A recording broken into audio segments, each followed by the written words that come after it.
Bonjour, alors aujourd'hui on va vous présenter le LG Optimus, un téléphone d'Android, le premier téléphone sur le marché qui a un processeur double cœur. Il a bien sûr un appareil photo de 8 mégapixels, une entrée HDMI pour le plugger directement à votre télévision, ce qui est tout à fait révolutionnaire dans un nouveau cellulaire. Ici vous avez l'endroit où vous branchez vos écouteurs. Pour verrouiller le téléphone, ce qui est la touche la plus importante du téléphone, elle est placée complètement en haut, un peu comme l'iPhone. Alors vous cliquez dessus, il est verrouillé, vous recliquez et il faut monter la portière ici. C'est comme une sorte de garage dans le fond. Alors vous déverrouillez et vous glissez vers le haut. Votre téléphone est déverrouillé. Sur le côté, on a le volume. Alors volume haut, volume bas, que ce soit pour la sonnerie ou que ce soit dans une conversation. Et ceci, c'est votre page principale.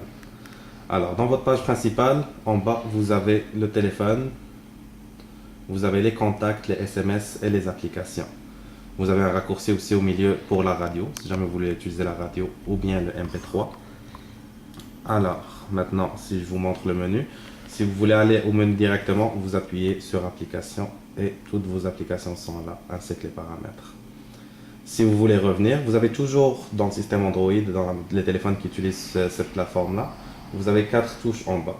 C'est soit pour faire une recherche, soit pour faire back, donc précédent et revenir. Vous avez la touche maison pour vous rendre directement à la page principale. Donc si vous êtes par exemple dans les applications et que vous voulez revenir, vous faites juste cliquer sur la maison et ça vous retourne à la page principale. Sinon, si vous êtes en train de, je sais pas moi, taper un texte, ou vous êtes dans un contact ou quoi que ce soit, ou vous êtes dans n'importe quelle application et vous voulez trouver les paramètres de l'application, vous cliquez sur cette touche ici. C'est comme un raccourci qui vous sort tous les paramètres reliés à chacune des applications. Alors, la touche ici, c'est pour les paramètres, la maison pour revenir, le précédent pour faire un back et la loupe pour la recherche. Vous avez aussi des pages ici où est-ce qu'il vont y avoir tous vos raccourcis, le navigateur, les courriels. Vous pouvez ordonner ça comme vous voulez, bien sûr. Ce qui est bien avec ce téléphone-là, c'est qu'il est rapide puisqu'il utilise le processeur double cœur. Alors, quand vous êtes dans un message texte et que vous switchez, ça va assez vite quand même. Quand vous revenez, ça va très très vite. Une fois que vous avez terminé ça, vous revenez. Sinon, pour les applications, vous avez d'autres applications ici. Vous avez l'appareil photo, vous avez l'adresse, vous avez l'actualité, l'agenda, l'alarme, l'horloge. Toutes vos applications sont classées.